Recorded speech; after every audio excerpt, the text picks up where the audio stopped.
Hello friends, I welcome you all again, and today we will discuss about the slope mass rating, how we can calculate the slope mass rating, and today we will discuss one exercise also. We will discuss so many factors about the slope mass ratings and of course how we can approach for the different types of slope and how we can calculate the slope mass rating. So let's start slope mass rating, how we can calculate and pursue for the slope mass rating. Basically, slope mass rating was invented in 1973 by Romana. Okay, so and it was based on the RMR system, rock mass rating system, that was given by Benevsky in 1973. Okay, so slope mass rating, or we can say SMR. SMR is a very useful and preliminary tool to investigate or assessment the slope stability in the natural condition as well as the engineering slope also. So basically SMR gives the simple rules for the instability modes and required support measures.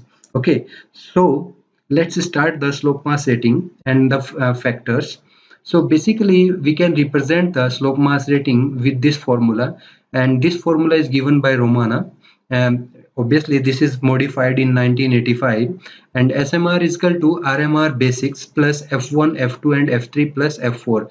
These are basically four factors. Those depends on the discontinuity as well as the slope inclination, slope geometry, or we can say the geometry between the joints as well as the slope also.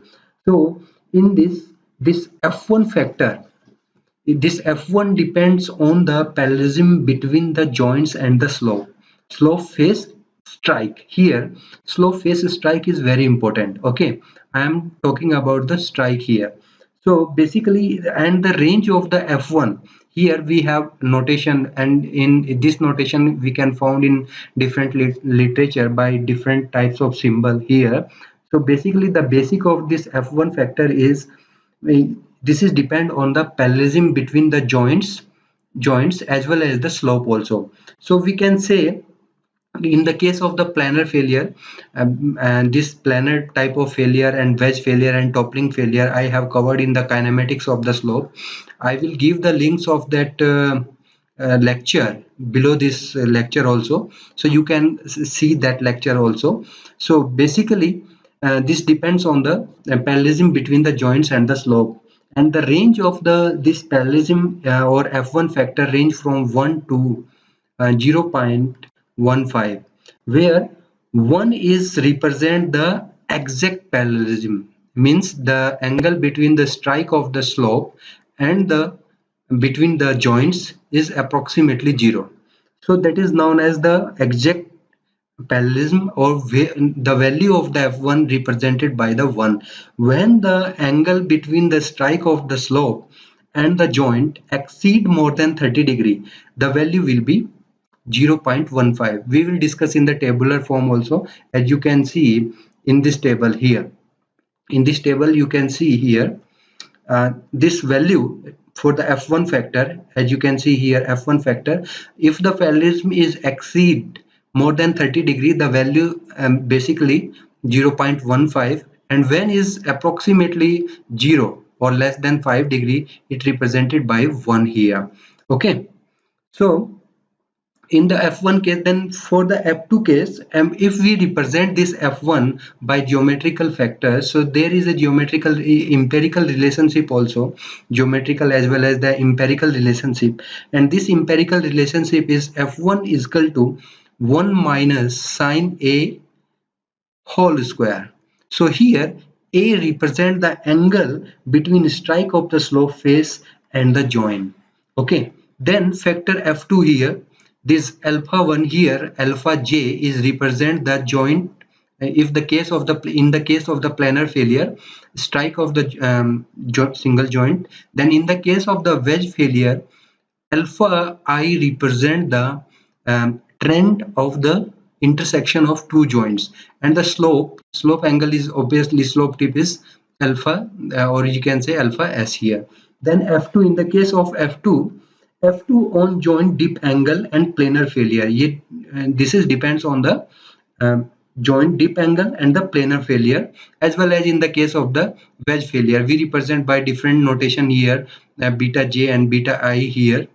Okay, then actually it's represent the sense of the probability of the joint shear strength. F2 geometry factor represent the sense of the probability of the joint shear, and the value range from 1 to again 0.15. Okay, so where 1 represent when the joint dipping more than 45 degree. Okay, and 0.5 when the dip or joint dip less than 20 degree. Okay, so this is what about the F2 factor. When we talk about the F3 factor, before going F3 factor, there is another empirical relationship between F2, and that is F2 is equal to, here we can see F2 is equal to T G square beta j. So if we can put beta j as well as the beta I also. So here beta j is equal to joint dip angle. When we talk about the F3 depend basically based on the relationship between slope phase and the joint dip. If the dip of the joint and the slope both are parallel to each other, that comes under the fair condition. Okay, that comes under the fair condition. And if this one exceed more than 10 degree, that comes under very unfavorable condition, as we can see in this tabular form also. Here you can see the F3 factor, this is F3 factor, and here is the angle between the joint and the slope face. If this is more than 10 degree, that the value of the rating is 0 degree, and if it is varies from 10 to 0 degree, the value is -6, and 0 degree -25, and for 0 to -10 degree, that is -50, and less than 10, that is -60. Okay, then F4 factor represent the type of the slope. F4 factor represent the type of the slope here, and as you can see here, natural slope, we can give the rating +15. For the pre-splitting slope, we give the rating for +10, and smooth blasting we give the +10 rating. For the blasting or mechanical, as we use the mechanical hammer, okay, or mechanical excavator also for the slope, then we give the 0 factor, and deficient blasting we give the rating -8. So let's calculate the value here for an example. Okay, so for an example, suppose that we have a stereographic projection here. Okay, this is the stereographic projection, and here we have a slope whose dip amount is 75 degree. Okay, and dipping towards 325 degree. So here the angle between the strike, as you can see the kinematics of the slope, as and with the different types of discontinuities, this is J1, this is J0, J3 and J2. So here J1 is forming the planar type of failure in this kinematics. So here this is J1. So the strike of the slope is approximately 235 to 055. So the angle between the strike of the J1 and the slope is approximately less than 20 degree. Okay, as you can see here, this is 10 degree. So we can give the rating here. As you can see here, this is more than 10 degree, then 20 to 30 to 20 degree, then 20 to 10 degree, 10 to 5 degree. So we give the rating 0.85. Then let's move towards the F2 factor. Here F2 is basically the angle, joint angle. So here you can see the joint angle. The joint angle is basically 58 degree and 75 degree. So joint angle is basically, you can see here, this is less than 20 degree. So less than 20 degree, we give the value for the F2 factor here from here, this table. This P represent the planar failure, T toppling, and W is the wedge failure. So for the planar failure, we give, this one is here, you can see 20 to 30 degree or less than 20 degree, so 0.15. So we give the value of the 0.15 or 1 degree here for the toppling failure for the one, or for the planar failure or wedge failure 0.15. Let's move towards the F3 factor. So F3 factor is basically, as I have explained this one, the we can say the daylight or non daylight factors here. So the daylight factor, as we can see in this stereographic projection, the angle is more than, that angle should be more than 45 degree, the inclination of the joint and the inclination of the slope here. So the inclination of the joint is less than the inclination of the slope here, as you can see here, and that is approximately, as you subtract 52 to 75, that is 17 degree, less than 20 degree. So let's move towards the table. So here in this table you can see the F3 factor. So F3 factor is basically here, this is less than 20 degree, that is 17 degree na.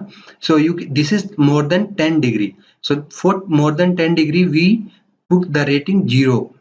Okay, and then for F4 factor, if suppose that we are means calculating the SMR for the natural slope, so we can took the rating plus 15. So let's calculate this calculation, and this calculation by this formula will be approximately, you can calculate by yourself also. It will come, suppose that here this F1 F2, F1 is 0.85, then into F2 is to 0.35, or F3 is 0 plus F4 is plus 15. Okay, then this whole is come 0 plus 15. Here one more factor, that is RMR. So let's take an example for this 45. So here RMR is 45 plus 15. Okay, so this is 60. So according to the SMR classification, 60 comes under the, here you can see 60 comes under the third class of the rock, that is comes under normal condition or stability. When we talk about the stability, this is partially stable, or we can stabilize this by rock anchoring or shotcreting or wire mesh also. Okay, so or the failure probability will be 0.4%. So I hope you will enjoy this lecture. I will come again with you, in front of you with a new lecture or practical approach, as well as for some fundamental also. So God bless you all. I will meet you again very soon.